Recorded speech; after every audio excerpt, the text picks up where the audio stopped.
반갑습니다. 5일 목요일 어린이날 기쁨의 50일로는 19번째 날 새벽 기도회 하나님께 올려드립니다. 그의 생각 요엘에게 라는 찬양 함께 부르십니다.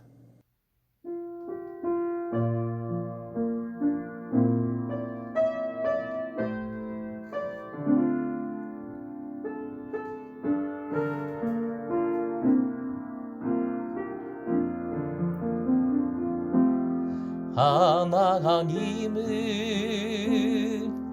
너를 만드신 분, 너를 가장 많이 알고 계시며, 하나님은 너를 만드신 분, 너를 가장 깊이 이해하신단다. 하나님은 너를 지키시는 분, 너를 절대 포기하지 않으며, 하나님은 너를 지키시는 분, 너를 쉬지 않고 지켜보신단다. 그의 생각 셀 수 없고, 그의 자비 무궁하며, 그의 성실 날마다 새롭고, 그의 사랑 끝이 없단다.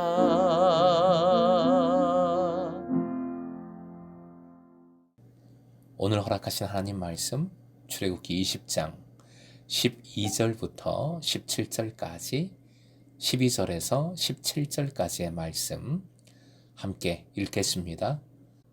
내 부모를 공경하라. 그리하면 내 하나님 여호와가 내게 준 땅에서 내 생명이 길리라. 살인하지 말라. 간음하지 말라. 도둑질하지 말라. 내 이웃에 대하여 거짓 증거하지 말라.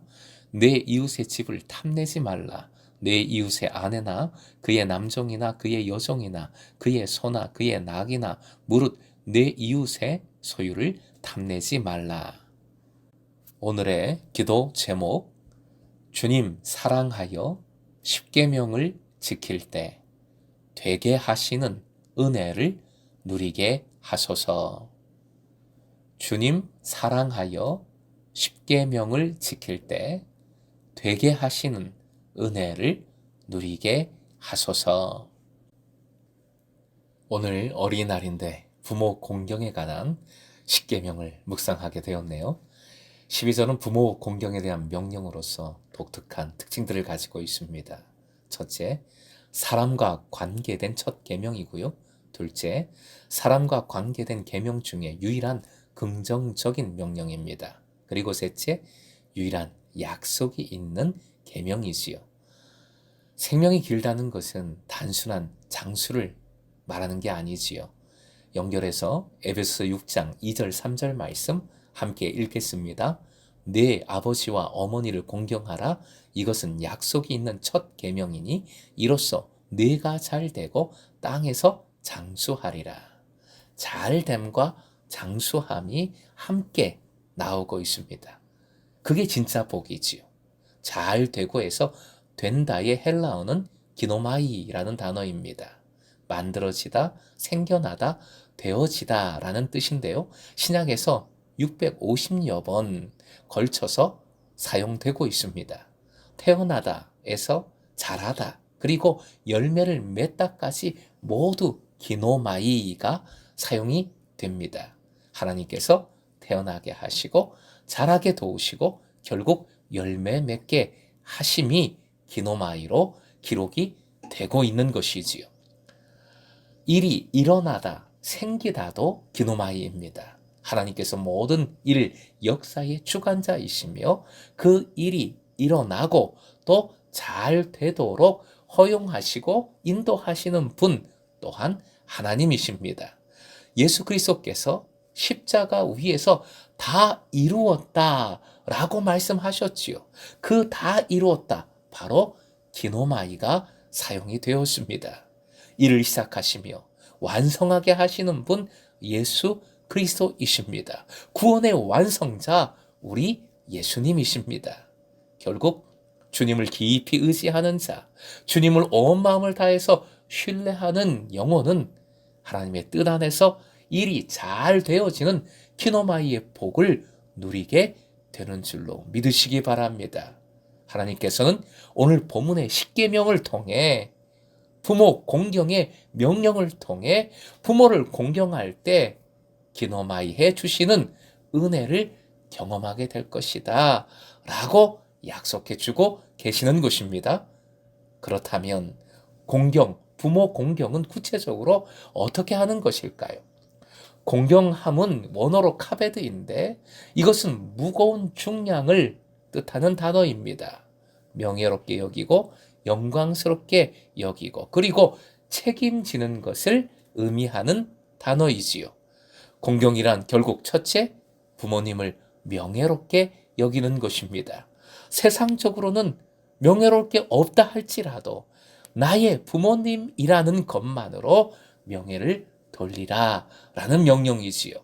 그리고 또한 공경이란 부모님을 영광스럽게 여기는 것입니다. 동일합니다. 세상적으로는 큰 영광이 없는 부모님일지라도 영광스럽게 여기라 명하신 겁니다. 그리고 공경이란 셋째, 부모님을 이제는 내가 책임지는 것입니다. 공경 역시 마음과 생각으로 끝나는 것 아닙니다. 책임지는 행동으로 나타나야 하는 것입니다. 하나님께서도 이러한 공경을 행하는 것이 쉽지 않은 일임을 잘 아십니다. 그러기에 기노마이의 은혜를 약속해 주신 것이지요. 그리고 이어지는 십계명 말씀에 살인, 간음, 도둑질, 거짓 증거, 이웃의 소유를 탐내지 말라라는 명령이 이어지고 있습니다. 하나하나 살피는 것보다는 전체적으로 이렇게 세 가지로 묵상해 보고자 합니다. 첫째, 결론적으로 이 십계명의 대상 누구입니까? 구원받은 하나님의 백성들입니다. 그러니 세상 사람들이 십계명에 위배된 삶을 살고 있다고 해서 아이고 더럽다, 죄인들이다 등 돌리면 안 됩니다. 세상은 당연히 죄악이 가득합니다. 그런 세상을 향하여 파송받은 그리스도의 제자들, 증거자가 그리스도인들인 것이지요. 그러기에 한편 교회 공동체 내에서는, 신앙 공동체 내에서는 이 말씀에 철저히 따라야 합니다. 바울 사도는 초대교회 공동체 내에서 이런 말씀을 어기는 자를 철저하게 엄하게 다스리라 명했습니다. 고린도전서 5장 4절 함께 읽습니다. 이런 자를 사탄에게 내주었으니 이는 육신은 멸하고 영은 주 예수의 날에 구원을 받게 하려 함이라. 사탄에게 내주었다는 것은 출교, 신앙 공동체에서 쫓아내는 것을 의미합니다. 이런 자, 주님 말씀을 어긴 자를 출교시켜라. 오히려 그것은 그 죄악된 육신은 멸하고 그 영은 살리는, 구원하는 방법이다. 강하게 말하고 있는 것이지요. 결국 십계명은 두 번째, 구약의 구시대적인 명령이 아닙니다. 바로 지금 우리에게 주시는 하나님의 명령입니다. 죄악된 세상을 향하여 그리스도인으로서, 그리스도인의 공동체, 교회로서 그 정체성, 그 거룩함을 회복하는 기본이 되는 명령이 바로 십계명입니다. 세 번째, 그렇다면 어떻게 이 십계명을 지킬 수 있을까요? 가장 중요한 것인데 구원받은 백성으로서 하나님과의 관계를 통해서 지킬 수 있습니다. 첫째, 하나님의 사랑을 기억하는 것이지요. 출애굽기 20장 2절 한 번 더 읽겠습니다. 시작. 나는 너를 애굽 땅 종되었던 집에서 인도하여 낸 네 하나님 여호와니라. 아멘. 하나님께서 어떤 하나님이신지, 나에게 어떤 사랑을 부어주셨는지 기억할 때 지킬 수 있습니다. 그리고 하나님을 사랑하라. 하나님을 사랑할 때 이 계명을 지킬 수 있지요.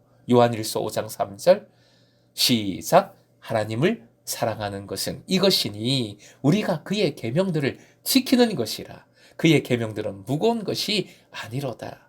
사랑할 때 이 계명들은 하나도 안 무거워요. 오히려 좋아요. 사랑하니까요. 그리고 세 번째, 하나님의 은혜와 복을 사모하라. 주시고자 하시는 은혜가 있습니다. 복이 있습니다. 사모해야지요. 사모할 때 이 계명을 더욱더 온전히 지켜 나갈 수 있습니다. 화해 모시고 함께 세 가지 읽겠습니다. 시작. 하나님의 사랑을 기억하라. 하나님을 사랑하라. 하나님의 은혜와 복을 사모하라. 사랑하는 금성의 제자 여러분, 십계명은 바로 지금 우리들에게 주시는 하나님의 살아있는 명령입니다. 십계명은 의무가 아니라 뭐다? 사랑이다. 사랑이다. 부모님, 공경하십시다. 우리 자녀 노엽게 하지 말고 내 마음대로 하려고 하지 말고 오직 주님 말씀으로 뜻으로 양육해 가십시다. 그럴 때 우리 가정은 행복한 가정으로 주님의 가정으로 굳건히 서게 됩니다. 그러기 위해 기억해 주셔야 할 것이 있지요. 2년 만에 회복하는 토요일 온 가족 월삭 기도회입니다. 토요일 오전 6시 반 함께 만나십시다. 함께 기도하십시다. 전에처럼 안수기도하는 시간도 갖도록 하겠습니다. 기도할 때 말씀 순종할 수 있고 이 말씀 순종할 때 새로운 기노마이의 은혜 충만하게 누리게 되는 줄로 믿습니다. 오늘도 하나님 사랑 안에서 주님을 사랑하는 마음으로 이 말씀 지켜나갈 때 새로운 은혜를 충만히 누리시는 여러분 되시길 주님의 이름으로 축원드립니다.